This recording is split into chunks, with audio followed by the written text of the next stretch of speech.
안녕하세요. 이번 시간에는 또 HLB와 비교하기 위해서 헬릭스미스 사례를 같이 살펴보도록 하겠습니다. 2020년 10월 16일인데 평소와 같이 금요일장을 마쳤죠. 그러고 나서 공시가 나왔습니다. 헬릭스미스는 이 당시에 유상증자를 진행하고 있었는데요. 증권신고서가 나와 있습니다. 정정이 돼서 나온 게 있는데 처음에 나왔었던 것은 9월 17일에 증권신고서가 나왔죠. 10월 16일에는 어떠한 부분들이 정정이 되었다는 건데요. 그동안 밝혀지지 않았던 것들이 여기서 밝혀지게 됩니다. 그래서 증권신고서를 우리가 꼼꼼하게 읽어봐야 되는 이유를 또 한번 알 수가 있는데요. 여기 보면은 정정된 것들이 굉장히 많습니다. 여기 전부 다 정정후 되어 있는데 여기 투자 위험 요소가 있는데 회사 위험에 대한 여러 가지들이 정정이 된 것을 볼 수가 있겠습니다. 그리고 몇몇 단어들은 굉장히 무서운 단어들이 있죠. 관리 종목 지정 및 상장 폐지 가능성. 자, 우리가 볼 것은 여기 보유자산, 팝펀딩 관련 사모펀드 등 위험자산 부실화에 따른 자산 손실 위험, 이것을 보려고 하는 건데요. 기업들이 유상증자를 하려고 한다면은 그 기업의 내부적인 여러 가지 위험들에 대해서 이렇게 공시를 해줘야 됩니다. HLB도 우리가 증권신고서를 같이 살펴봤었잖아요. 투자설명서도 마찬가지로.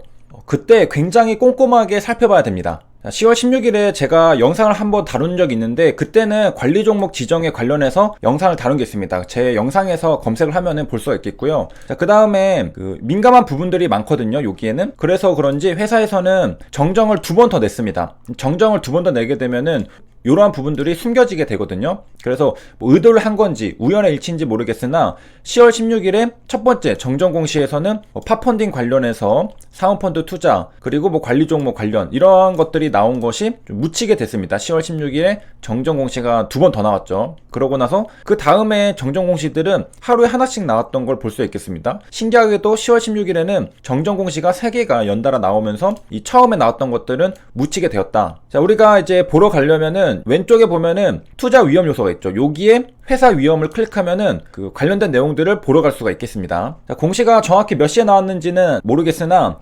평소처럼 끝났죠. 10월 16일에. 그리고 10월 16일에 나온 기사들도 사모펀드 관련해서는 뉴스를 다루지 않았습니다. 아무래도 공시가 나오고 나서 해석할 시간들이 필요하겠죠. 그리고 주말 동안에 아마 이제 기자들도 그리고 주주님들도 해석을 해가지고 월요일에 반영이 됐을 겁니다. 그래서 16일에 나왔던 뉴스 기사들은 유상증자에 대한 얘기들, 뭐 김선영 신뢰 위기에 봉착 이런 것들 얘기를 했습니다. 가장 처음 이슈가 됐었던 것이 관리 종목으로 지정되는 것을 피하기 위해서 유상증자가 불가피하다. 사모펀드에 대한 것은 조금 더 해석이 필요했고 관리 종목 관련된 것은 우리가 많이 공부가 되어 있기 때문에 금방금방 뉴스 기사가 나왔던 것을 볼 수가 있겠습니다. 그리고 우리가 10월 16일 과거에 이 부분에 대해서 한번 다뤘었고요.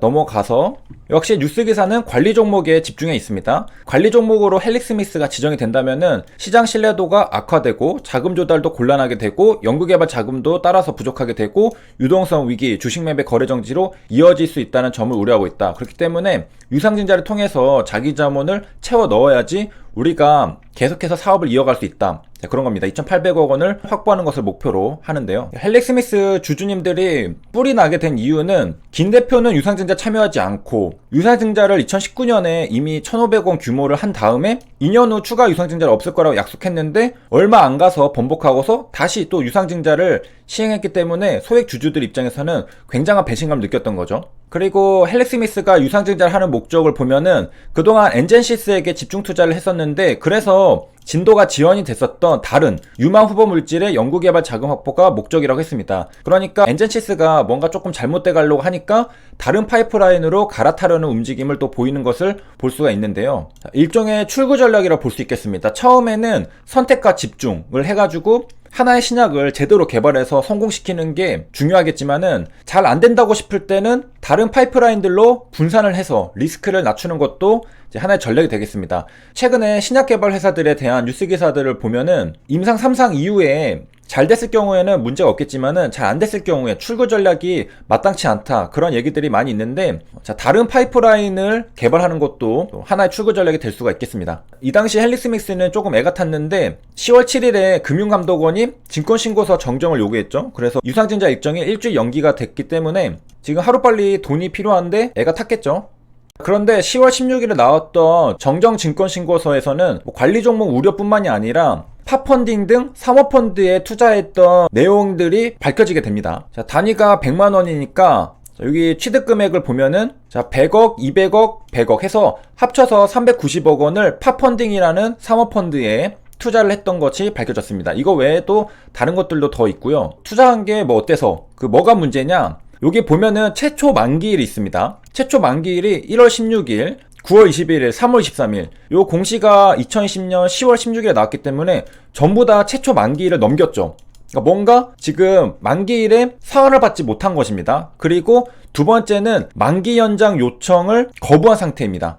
특히 가장 금액이 큰 200억 원이 만기 연장 요청 거부 상태라는 것이고, 앞에 1번이랑 3번은 연장을 했습니다. 2021년 7월 16일, 11월 25일로 연장을 했기 때문에 최초 만기일에 돈을 돌려받지 못했기 때문에 어떻게든 상환을 조금 더 받아보려고 뒤로 미룬 겁니다. 그런데 두 번째 200억 원짜리는 그래도 금액이 크니까 아마 돌려달라 했는데 거부당한 상태입니다. 그리고 투자 등급도 보면은 가장 위험한 1등급, 매우 높은 위험의 기대 수익률도 가장 높죠. 8%였던 건데 요게 지금 거부를 당한 상태입니다. 주말 동안에 저런 사실들이 알려졌겠죠. 월요일이 돼서 주가가 어떻게 됐느냐, 개파락을 해버렸습니다. 그리고서 하한가를 가버렸죠. 마이너스 15%, 국률이죠. 15%에서 시작을 해서 하한가로 꽂혀버렸습니다. 그런 다음에 주가는 이렇게 됐고요. 자, 그리고 월요일 10월 18일에 뉴스 기사도 같이 나왔습니다. 헬릭스미스 5년간 고위험 자산에 2,643억 원을 투자한 사실을 뒤늦게 공개했다, 이렇게 뉴스 기사가 나왔는데, 뉴스 기사가 늦게 나온 이유는 뭐 두 가지 정도로 생각해 볼 수 있겠죠. 첫 번째는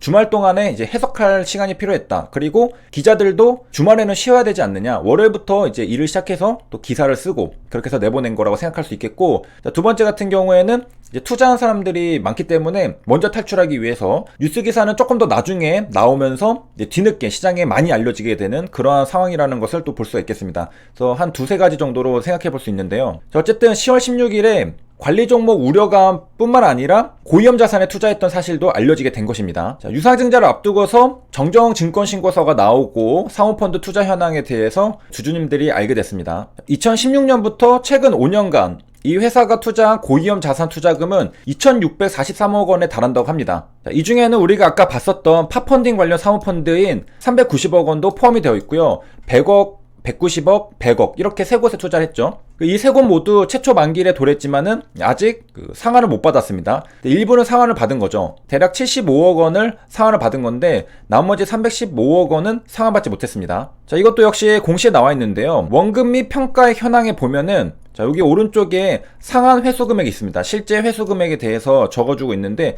자, 1, 2, 3개였죠. 여기 보면은 단위가 이것도 100만 원이니까 뭐 10억, 40억 등등등 다 합쳐가지고 대략 75억 원 정도는 상한을 받았다. 근데 나머지는 상한을 받지 못하고 연장이 되거나 만기 거부당했다.